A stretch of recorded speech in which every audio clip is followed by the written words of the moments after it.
రాజ్యాంగ విరుద్ధం, ఇది ఇల్లాజికల్. ఇది సార్ తమిళనాడు సీఎం స్టాలిన్ ఏకంగా ఈ పేపర్లను తగలబెట్టిన పరిస్థితి. ఎందుకు సార్ ఇంత తీవ్ర వ్యతిరేకత స్టాలిన్ కి? ఇది నిజానికి ఇప్పుడు మీరు అన్నారు సీఎం రేవంత్ రెడ్డికి మన రాష్ట్ర సీఎం కి అర్థమే కాలేదు అని. స్టాలిన్ కి ఏమైందంటారు? ఎందుకు ఇంత వ్యతిరేకత? ఒకటి, తమిళనాడు ముఖ్యమంత్రి కూడా మన రేవంత్ రెడ్డి లెటర్ రాశారు. తమిళనాడు, కేరళ, తర్వాత తెలంగాణ, కర్ణాటక, వీళ్ళందరూ కూడా, కర్ణాటక తెలంగాణ అయితే కాంగ్రెస్వి, కేరళ అండ్ తమిళనాడు అయితే బీజేపీయేతర పార్టీలు, అవి ఎన్డీఏకి విరుద్ధమైనటువంటి పార్టీలు. సో వాళ్ళ ఉద్దేశం ఏంటంటే ఎట్టి పరిస్థితుల్లో కూడా కేంద్ర ప్రభుత్వం తీసుకునే నిర్ణయాన్ని వ్యతిరేకించాలి. మీకు విషయం తెలుసా, ఒకవేళ ఈయన అన్నట్టు తీసుకొస్తే, జిఎస్డిపి ప్రకారం తీసుకొస్తే మరి కేరళ నష్టపోతుంది కదా. కేరళలో ఇప్పుడు ఉన్నటువంటి 20 సీట్లలో వాళ్ళకు 2-3 సీట్లు తక్కువ వస్తాయి. 30 సీట్లు అవుతున్నాయి. ఇప్పుడు కేరళకు ఉన్నటువంటి సీట్లలో ఇప్పుడు 20 ఉంటాయి, 30 అవుతున్నాయి. కానీ వాళ్ళు ఇచ్చే లెక్క ప్రకారం ఇంకా 3-4 సీట్లు తక్కువ అవుతాయి. రేవంత్ రెడ్డి చెప్పిన మాట ఏంటి, పినరాయి విజయన్ గారు రేవంత్ రెడ్డి చెప్పిన హైబ్రిడ్ ప్రకారం, ముఖ్యంగా దీని ప్రకారం జిఎస్డి ప్రకారం సీట్లు తీసుకొస్తే నీకు సీట్లు తక్కువ వస్తాయి. మొదటిది. రెండోది, వీళ్ళిద్దరు కూడా ఆలోచన ఏంటి అంటే కేవలం భారతదేశాన్ని సౌత్ నార్త్ ఒక ఎమోషన్ తీసుకొచ్చి దేశాన్ని విచ్ఛిన్నం చేయాలా, దేశం ఐక్యంగా బలంగా ఉండకూడదు, దేశం అస్థిరంగా ఉండాలా. ఈరోజు ప్రపంచ దేశాల్లో ఉన్నటువంటి గొప్ప గొప్ప కంపెనీలన్నీ కూడా భారతదేశంలో ఇన్వెస్ట్ చేయాలనుకుంటున్నారు. ప్రపంచ దేశాల్లో ఉన్న వాళ్ళందరూ కూడా భారతదేశంలో వచ్చి సెటిల్ కావాలనుకుంటున్నారు. వ్యాపారవేత్తలందరూ కూడా ఇక్కడ బిజినెస్ పెట్టాలనుకుంటున్నారు. ఎందుకు? ప్రశాంతంగా ఉంది, బాగా డెవలప్ అవుతుంది, మంచి ఇన్ఫ్రా ఇస్తున్నారు. ఇక్కడ మీరు ఊహించారా, ఈరోజు జమ్మూ కాశ్మీర్లో ఒక ట్రైన్ అనేది ఒక బార్డర్ వరకు ఆగిపోతుండే, ఈరోజు మొత్తం జమ్మూ కాశ్మీర్ అంతా తిరుగుతున్నది ట్రైన్. ఎన్ని టన్నెల్స్ వచ్చినాయి, ఎన్ని బ్రిడ్జెస్ వచ్చినాయి, ఎన్ని రోడ్లు వచ్చేసినాయి, అద్భుతమైనవి వచ్చినాయి. తర్వాత బుల్లెట్ ట్రైన్ రాబోతుంది ఈరోజు. మనం ఊహించారు ఎప్పుడన్నా? మీరు వందే భారత్ ఎక్స్ప్రెస్ ట్రైన్ ఎన్ని వచ్చినాయి ఈరోజు? ఇంత డెవలప్మెంట్ ఉంటే వాళ్ళకి ఇది చూసి తట్టుకోలేక మనం ఇంత గొప్పగా ఉంటే నరేంద్ర మోడీ పేరు వస్తుంది. నరేంద్ర మోడీ పేరు రావట్లేదు అబ్బా, భారతదేశం మొత్తానికి పేరు వస్తుంది, నీవు ముఖ్యమంత్రి నీకు కూడా పేరు వస్తుంది.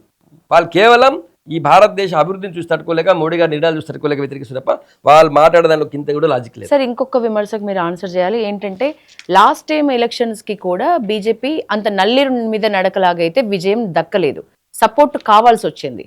సేమ్ ఇప్పుడు కూడా ఈ రాబోయే ఎలక్షన్స్ ముందు ఏదైతే రాష్ట్రాల్లో జనాభా ఎక్కువ ఉన్న ఉత్తరాది రాష్ట్రాల్లో సీట్లు పెంచుకుని గెలవటానికే ఈ స్టంట్ తప్ప మిగతా ఏ రీజన్ లేదు అనే వాళ్ళకి ఏం చెప్తారు? నిజమే కదా, బీజేపీ కష్టసాధ్యమైన పరిస్థితుల్లోనే గెలిచింది లాస్ట్ టైం, సునాయాసంగా అయితే గెలవలేదు. మరి ఇది ఎలక్షన్ స్టంట్ అని ఎందుకు అనుకోవద్దంటారు? యశోద గారు, మొన్న లాస్ట్ టైం కూడా బీజేపీ, సరే ఏ పార్టీ అయినా ఎక్కువ టార్గెట్ ఎక్కువ పెట్టుకుంటాం, మనిషి ఎప్పుడు టార్గెట్ ఎక్కువ పెట్టుకొని పని చేస్తేనే మేము ఆ టార్గెట్ దగ్గర వరకు పోగలుగుతాం. ఒక స్టూడెంట్ నాకు 100% మార్కులు రావాలి అని చెప్పి 100% మార్కుల టార్గెట్గా చదివితేనే 90, 99, 98 మార్క్స్ వస్తాయి, 95 మార్క్స్ వస్తాయి. సో బీజేపీ కూడా అప్పుడు ఒక టార్గెట్ పెట్టుకొని మేము పనిచేసాం. దాని అంత దూరం రీచ్ కాకపోయినా అధికారంలో మేమే వచ్చినాం, మొదటిది. రెండోది, ఆ ఇండి కూటమి మొత్తం కలిపిన, కాంగ్రెస్ లీడ్ చేసే ఇండి కూటమి మొత్తం కలిపినా కూడా మా బీజేపీకి వచ్చిన సీట్లు కూడా రాలే కదా. వాళ్ళు పదే మమ్మల్ని అంటున్నారు. మమ్మల్ని అనడం వదిలేయండి, మేము ఎన్డీఏ కూటమి గెలిచింది, మేము కొత్తగా ఇంకా ఎన్డీఏ కూటమిలో తక్కువబడి ఇంకా వేరే వాళ్ళ దగ్గర ప్రాధాన్యపడి తెచ్చుకోలేదు. మేము ముందు అనుకున్న వాళ్ళే గెలిచింది. మేము ఎన్డీఏ కూటమిలో ప్రీ అలయన్స్లో ఉన్నోళ్ళు, ఎలక్షన్ కంటే ముందు పెట్టుకున్నటువంటి పొత్తుల్లో భాగంగా మా గెలిచిన వాళ్ళతోనే మేము ఇప్పుడు గవర్నమెంట్ ఫామ్ చేసినాం. చంద్రబాబు నాయుడు గారు మాతో ముందే ఉన్నారు, కలిసే పోటీ చేసినాం. నితీష్ కుమార్ గారితో కలిసే పోటీ చేసినాం. ఇంకా మిగతా వాళ్ళందరితో కూడా కలిసి, మా వాళ్ళందరూ పాత అలయన్స్ వాళ్ళందరూ కూడా పాత మిత్రులే. కాబట్టి భారతీయ జనతా పార్టీకి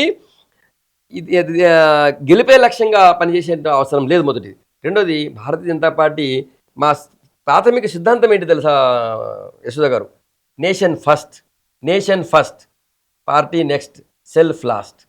మాకు దేశమే ముందు, మా ప్రాధాన్యత ఫస్ట్, మా ప్రథమ ప్రాధాన్యం దేశం, రెండో ప్రాధాన్యత పార్టీ, మూడో ప్రాధాన్యం వ్యక్తిగతం. ఇది మా భారతీయ జనతా పార్టీ యొక్క మా ప్రాథమిక సూత్రం. మాకు బోధించేది, మాకు చెప్పేది, మాకు ట్రైనింగ్ క్లాసులో చెప్పేది.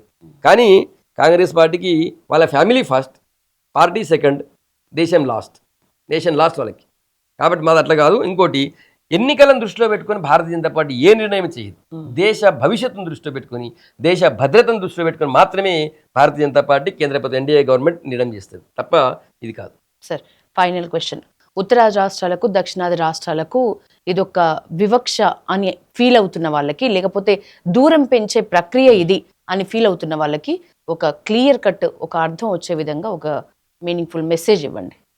ఒకటి, తెలంగాణ రాష్ట్రంలో ఉన్నటువంటి వాళ్ళు కానీ తెలుగు రాష్ట్రాల్లో, 2 తెలుగు రాష్ట్రాల్లో ఉన్న వాళ్ళందరూ కూడా ముఖ్యమంత్రి రేవంత్ రెడ్డి చెప్పేటువంటి మాటలు విని దయచేసి మీరు అపోహలపడొద్దు.